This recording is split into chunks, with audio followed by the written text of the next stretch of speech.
Hello বন্ধুরা, Jewel electronics BD YouTube চ্যানেলে আপনাদের সবাইকে স্বাগত। আমার পাশে বা সামনে যে চার্জারটি দেখতে পাচ্ছেন, মানে এটা হচ্ছে একটি ট্রান্সফরমার।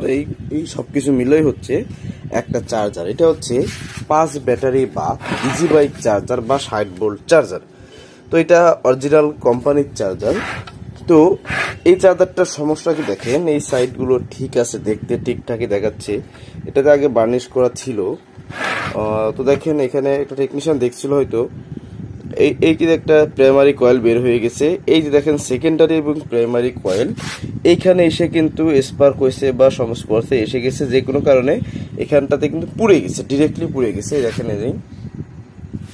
তো এইরকমের পোড়ার হাত থেকে সমাধান কি, এটা আমি আজকের ভিডিওতে আপনাদেরকে বলে দেবো। যারা চার্জার বা ট্রান্সফরমার তৈরি করবেন, এইগুলোর দিকে একটু বেশি ফোকাস করলে এই রকমের সমস্যা কিন্তু আসলে ইনশাল্লাহ হবে না। তো বন্ধুরা, আপনি যদি আমার এই চ্যানেলের নতুন দর্শক হয়ে থাকেন, অবশ্যই কিন্তু চ্যানেলটিকে সাবস্ক্রাইব করে দিবেন এবং পাশে থাকা বেল আইকনটি অল করে দিবেন। আর অলরেডি যারা করে দিয়েছেন বন্ধুরা, আমি আপনাদের প্রতি অনেক কৃতজ্ঞ। তো চলুন শুরু করি। বন্ধুরা, এই চার্জারের মেইন সমস্যা কিন্তু প্রাইমারি এবং সেকেন্ডারি মাঝে যে লাস্ট যে এটা করা হয়, ইনসুলেটটা করা হয়, সেই ইনসুলেশনটা কিন্তু আসলে পুড়ে গেছে। আসলে কিছু সস্তা টেকনিশিয়ান আছে আমাদের দেশে বা আমাদের কর্মের ভিতরে। সস্তা বলতে আমি বলছি যারা মান সম্পর্কে হয় জানে মানুষকে ঠকায় অথবা না জানে মানুষকে ঠকায়, ঠিক আছে।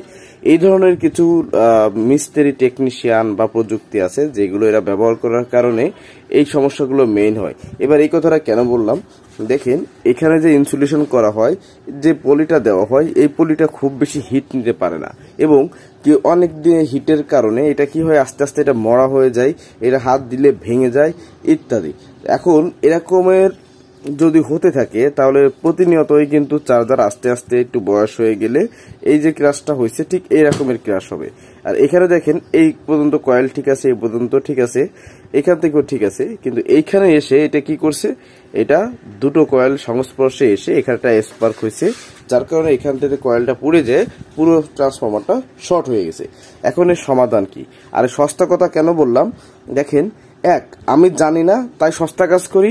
দুই, আমি জানি না মানুষকে ঠকাই কম দামে মাল দেওয়ার জন্য, যার কারণে এই সমস্যাগুলো হয়। তো এই যে পলিটা ব্যবহার করা হয়েছে, এই পলিটা যে পরিমাণ হিট নিতে পারে এবং যে পরিমাণ লং টাইম যেতে পারে, সেই পরিমাণ এটা কিন্তু আসলে না। মানে এই যে ইজি বাইক চার্জার যতটা হিট হয় এবং যতটা লোড থাকে এবং এটা লংজিভিটি হওয়ার জন্য এই সেকেন্ডারি ইনসুলেশনটা যতটুকু ভালো থাকা প্রয়োজন, এতটুকু আসলে এই পলিটা ভালো রাখতে পারে না। অর্থাৎ এটা মানে কি বলবানি আপনাকে, পলিথিন ধরনের পেপার জাতীয় যেটা। আবার অনেকে কি করি আমরা, এই সেকেন্ডারিতে কটন টেপ পেঁচিয়ে দিই। হ্যাঁ, এই কটন টেপ পেঁচিয়ে দিলে কিন্তু এই সেম সমস্যা একসময় হয়ে যায়, কারণ হিট হতে হতে হতে এটা এক প্রকার ভাজা গুড়ি গুড়ি হয়ে যায়।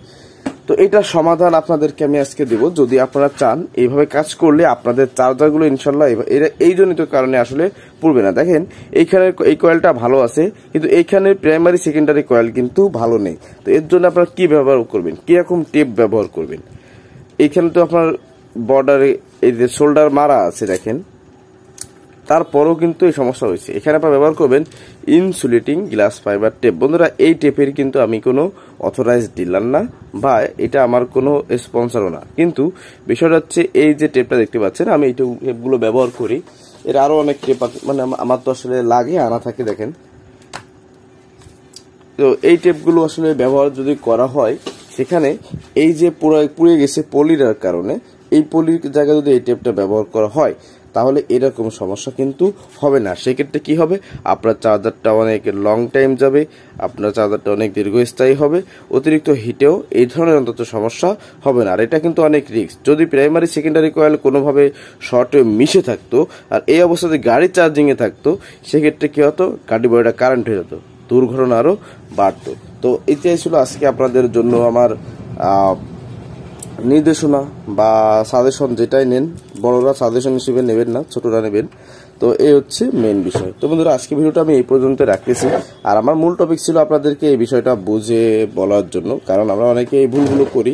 একটু টাকা বেশি খরচ করলে কিন্তু মানে যে টাকা মালটা তৈরি করতেছি, অর্থাৎ মনে করেন 5,000 টাকাটা মাল তৈরি করতেছি, আর 500 টাকার মাল বাড়াইলে কিন্তু এটা কিন্তু অনেক সুন্দর হয়। তো এটা হচ্ছে মূল কথা। তো বন্ধুরা সবাই ভালো থাকুন, সুস্থ থাকুন, দেখা হবে ইনশাল্লাহ অন্য কোনো ভিডিওতে। আল্লাহ হাফেজ।